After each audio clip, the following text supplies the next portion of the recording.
of Thailand, archaeologist Luke is zipping through traffic on his scooter, ignoring repeated calls from a man named Kasem. Several black cars close in around him. One of Kasem's men flashes a gun, so Luke pretends to pull over.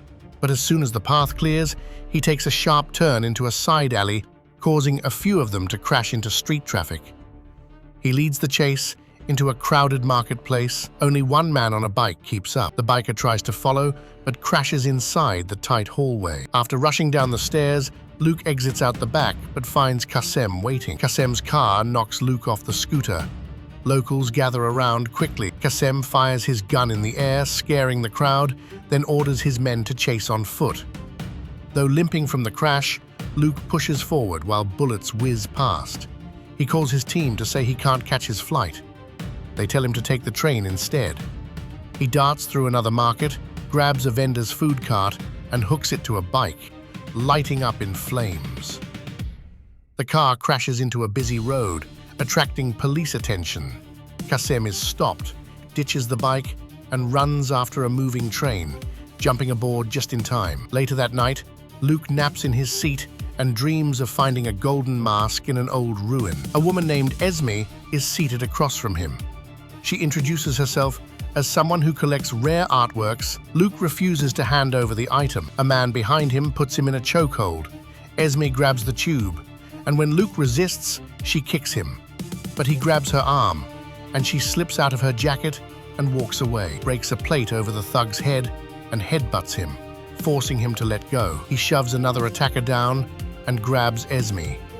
She quickly counters, landing a few hard blows before getting away again. Another man steps in, and Luke has to fight him too. Esme uses a knife during the scuffle. The knife flies, and Esme crashes into the train bathroom, locks her inside. He climbs up to the roof of the train car and waits until it passes by a water tower. Luke jumps, but slips and crashes through the roof of a shack. After calling his team for help, he gets picked up later. In London, Charlotte, Luke's sister, is angry and upset. She later returns to work at the museum and is shocked to see Luke waiting there. He claims he's just visiting, but they rarely talk. She knows something is up. Luke thinks Charlotte should go on adventures again like they used to do with their dad. But Charlotte reminds him she has a son and a full-time job now. Luke distracts her by pointing to a damaged painting. As she checks it out, he secretly takes a different one from the wall. The alarm blares. Charlotte chases him outside and demands he return it. He says he will, but only if she gets in his car. Luke drives fast, where his teammates Murphy and Deb are waiting. Charlotte recognizes them. They used to work with her father. Murphy examines the stolen painting and says it's the wrong one. Luke offers to let Charlotte return it and knocks her out gently. She wakes up later on a park bench, stunned, hurries back to the museum, where Inspector Jamal is leading an investigation. Stolen painting is suddenly back on the wall. Later, Charlotte goes to pick up her son Thomas, but Harold refuses to let him go, mentioning she's now under suspicion, who's now speaking with a wealthy man named Owen. Owen says he's dying and has hired Luke's team to find something legendary, the Fountain of Youth. Charlotte calls it nonsense, but Luke believes legends are often based on truth. Cultures across the world mention similar stories, so there might be something real behind it. According to him, the key to the fountain was passed down through families known as the Path Keepers. He suspects Esme is one of them.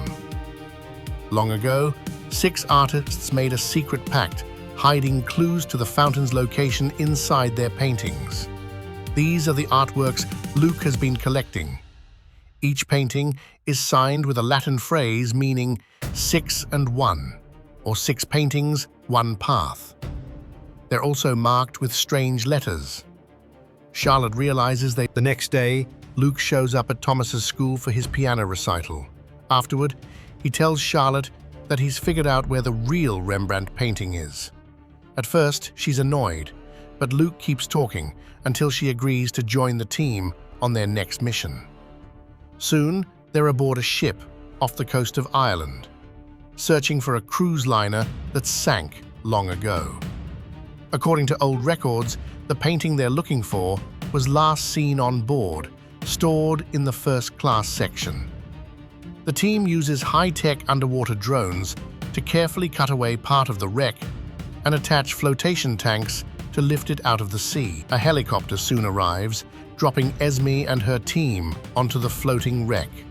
Inside, Luke is using a torch to open a locked compartment marked with the Vanderbilt family name, while Charlotte finds a half-full bottle of wine and jokingly takes a sip. But Charlotte stops him, reminding him they're not here to rob graves. Suddenly, the tanks holding up the cruise ship begin to give way. Before they can leave, Luke and Charlotte get into a fight with the intruders, during which the painting bag slips away. A burst of gunfire makes it impossible for anyone to reach it.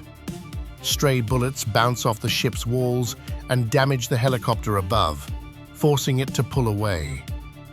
The fight causes more damage to the flotation system, and water begins rushing into the ship, but stops when he sees Esme holding Charlotte at gunpoint. Just as things get worse, the ship suddenly shakes. Charlotte uses the distraction to fight Esme and push her into the water below. As the cruise liner begins to go under, the siblings try to escape. A strong wave knocks them both down. Luke's leg gets tangled in a rope, pulling him underwater. Charlotte dives after him and helps him swim up to safety. Murphy and Deb are waiting in a rescue boat and pull them aboard. Back in London, Charlotte returns home and finds Harold waiting. He tells her he's moving to Japan for work and asks her to take full custody of Thomas. She's surprised, and Harold casually mentions that a powerful company helped set things up. Charlotte realizes that Owen arranged this so she could focus on the mission. Later, the team gathers to examine the newest painting.